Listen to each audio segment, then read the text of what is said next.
Playing with gray plastic is like the missionary position with clothes. This video is the only video you'll ever need to watch before buying speed paints. Speed paint is king, at least over war paints fanatics. There, I said it.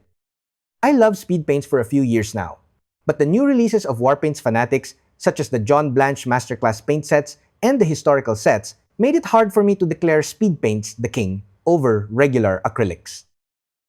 Speed paints are fun, but do I recommend speed paints to people new to the miniature painting hobby? Is speed paint, slap chop, and all the slap chop variations the best painting method for painting armies or warbands? I will try to answer these questions in this video after painting this Oruk Mini, mostly with the Army Painter speed paints and speed paint markers. Hi, I'm Don. Welcome to my channel. This channel is supported by all these awesome brands. Also, special thanks to the Army Painter for making this video possible. By the way, don't forget my discount codes and affiliate links down below. They won't cost you extra, but they will help this channel.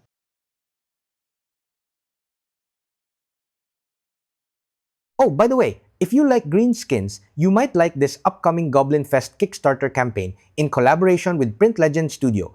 I will put the link below to the pre-launch page. If you watch my speed paint videos, I like painting the base colors with speed paints. It is the quickest way to check your color scheme and achieve fine, okay results. Much like painting with regular acrylics, thinning and applying speed paints takes a little getting used to. I have a gazillion of painting videos trying to teach how to be comfortable with speed paints. Basically, you have to be relaxed, paint with a bigger brush than usual, load your brush with more paint, and paint faster. I also have some speed painting playlists that you may want to check out after watching this video. Other than these quick tips, the key to painting with speed paints is to set your expectation a bit lower.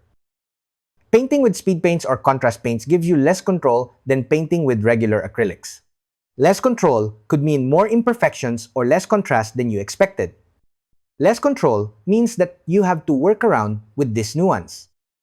It is important to note that speed paints dry faster than washes. This is the main reason why you have to load your brush more and paint faster than usual. You may also mix a very small amount of speed paint medium, since speed paint medium has a retarding agent. A slightly slower drying time will allow you to blend the speed paint a little longer and minimize coffee stains.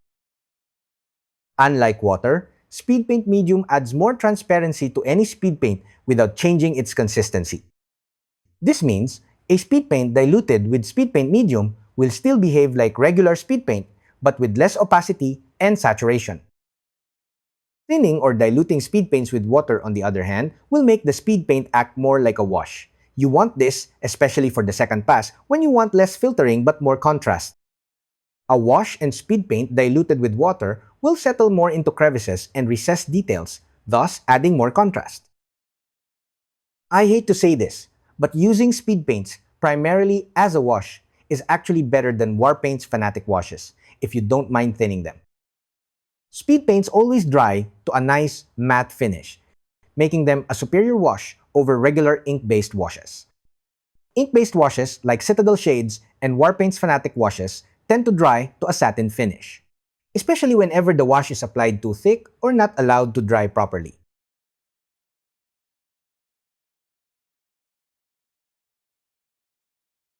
Once happy with your speed paint base colors, and if you want to keep painting the details with speed paints, you will almost always need to do cleanup.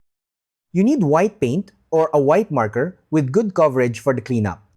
I recommend Warpaint's Fanatic Matte White for this to be safe. Test the white paint or white marker if it does not reactivate after a layer of speed paint. You can see in this video that I was lazy to paint with a brush and white paint. So, I simply used a white marker to repaint the details before painting with speed paint.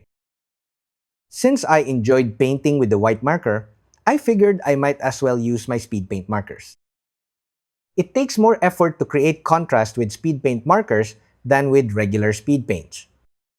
Since you need to dab the marker harder to flood the surface with speed paint, I would rather use regular speed paint than the marker if I want more contrast. Also, the fat diameter of the tip of the speed paint marker makes it difficult to paint over tight areas. So why use speed paint markers? Well, it's fun. The speed paint marker is also great at painting small details that are easy to reach. The markers are also great at applying quick shading. Lastly, for some odd reason, the markers produce a more even finish over larger surfaces. Just make sure that you have these speed paint markers close by, or you will forget that these markers are fun to use with your regular paints or speed paints. If you're liking this video, do give this video a thumbs up and consider subscribing to my channel.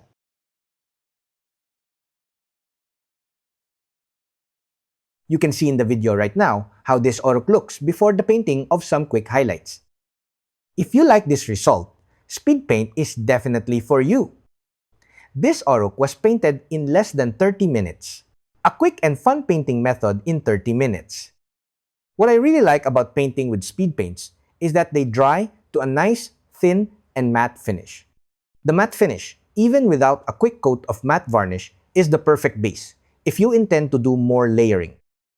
As a painter, I really like how speed paints allow me to jumpstart any painting project.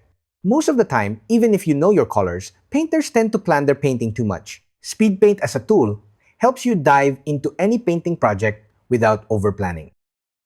Then, like me, you could use the speed paint base as a guide. The amount of layering and highlighting that you do over the speed paint base is all up to you. In most cases, like this oruk, some quick highlights will do. Now, before my final thoughts, a huge thanks to all my patrons at Patreon. As mentioned earlier, a speed paint base or painting with speed paint is a great way to jumpstart any painting project. Use a big brush or use the airbrush to sketch and paint the initial colors with speed paints. Then, like me, you could refine the painting with more layering and highlights. I love speed paints because they are fun. But do I recommend speed paints for people new to the miniature painting hobby? Do I recommend speed paints to people still learning how to paint minis? No. As much as I will benefit from you guys buying speed paints through my Army Painter discount code, if you are in the hobby because of the painting, I definitely do not recommend speed paints if you are still learning how to paint. As much as I love speed paints and painting with speed paints, the best way to learn how to paint minis is still the traditional layering method. I recommend the starter set of regular acrylics like the Warpaints Fanatics for people new to the painting hobby. Learn proper thinning and all the basics of painting. Then, once you are comfortable with the basics, you may explore more advanced methods and techniques or explore different types of paints, like speed paints. Learning the basics of painting with regular acrylics will give you a good foundation and will help you develop good habits that you will need for more advanced methods and techniques. If you are a gamer, painting with speed paint is a great way to splash colors over any miniature. Playing with speed painted mini, regardless of the quality of the speed painting, is 100 times better than playing with gray plastic. As mentioned at the start of this video, playing with gray plastic is like the missionary position with clothes. That's it, Pansit. I hope you like this video. Don't forget to subscribe, follow, and all that stuff. Until next video, guys. Bye!